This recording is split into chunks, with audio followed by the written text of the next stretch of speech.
Yo, what is up? It is the Striker 93. Ooh, blackberries. And today, I am bringing you a walk-around video of this glorious little bastard. The Suzuki GZ Marauder. So I'm going to do a walk-around video of this, as I'm probably not going to have it for too much longer. Max of maybe like 10 days is actually the minimum, I suppose.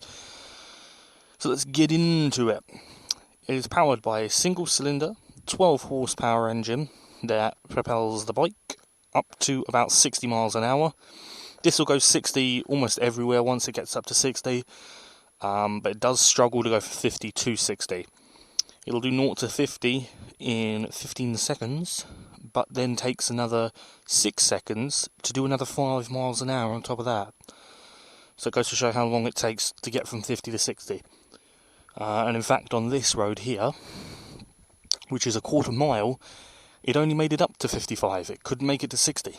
So it takes its time to get up to 60. However, it does move off pretty quickly. It certainly feels like it does, but you know, it's a 125. It's not a rocket ship. It's going to move fairly slowly in comparison to other bikes.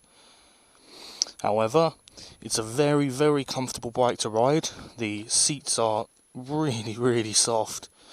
You can do 100 miles on this bike and barely feel the road underneath you, which in England is saying something, because if you don't know, England's roads are fucking shit.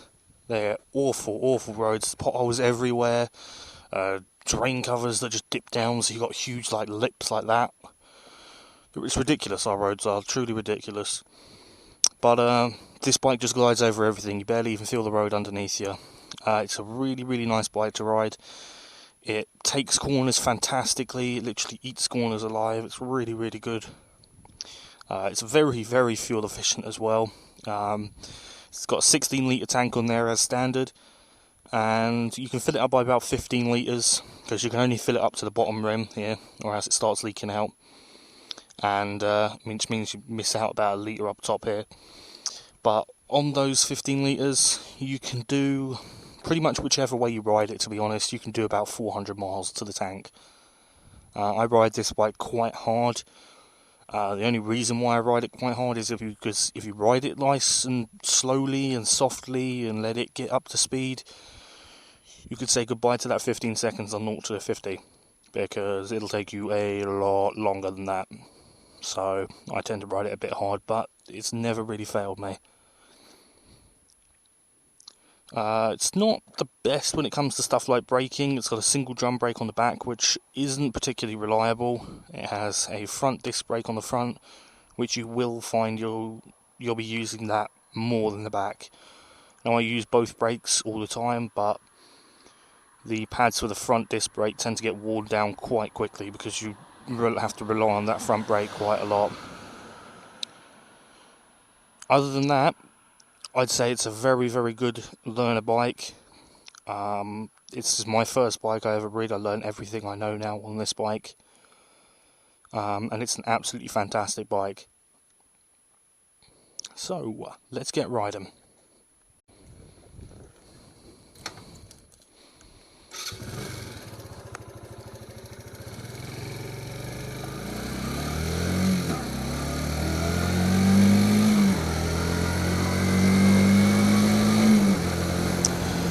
Now, keep in mind, this bike does only have 12 horsepower, which is 2 less than what you can legally ride on a CVT. So, it's no rocket ship. Of course, it's a 125, so it's never going to be a rocket ship. But I find it's absolutely plenty, really, to be honest. You will start getting bored of it after a while, which is why I've gone up to a 650.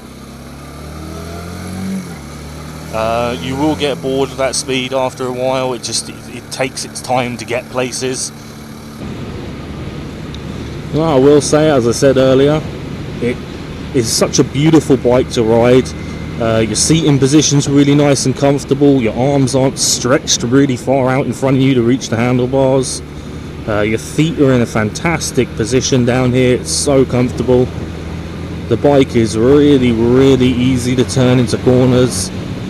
You can actually take corners quite sharp, like that. As you can see, it's just eats corners. It's a really, really manoeuvrable bike for what it is.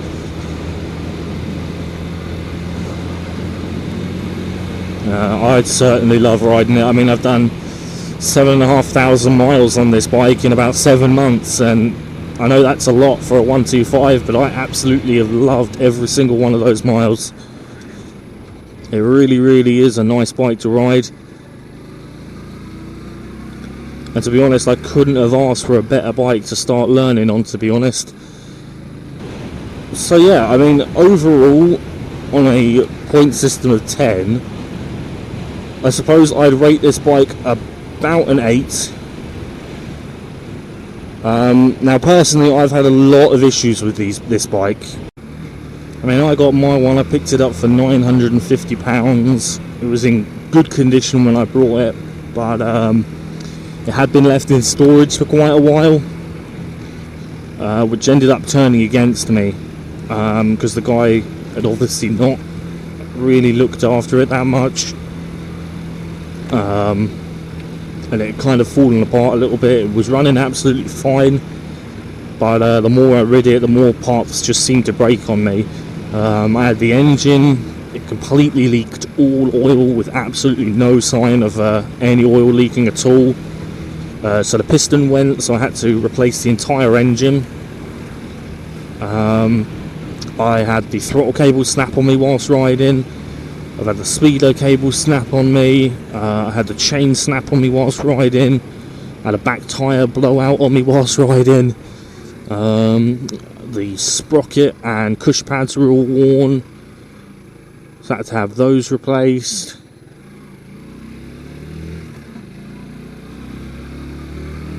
The electrics have fucked up on me twice.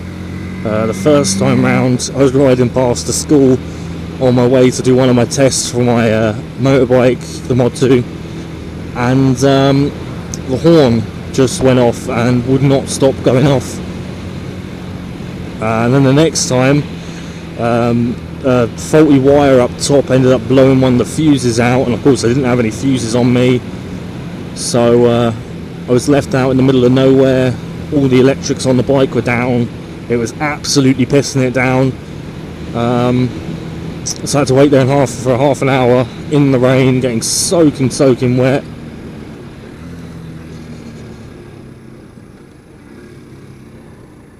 All because the bike decided to fuck up on me.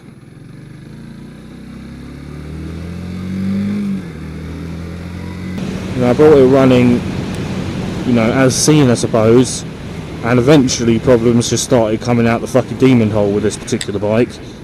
Nevertheless, even though I spent probably about £600 on getting it all repaired, I still love it. I still love it.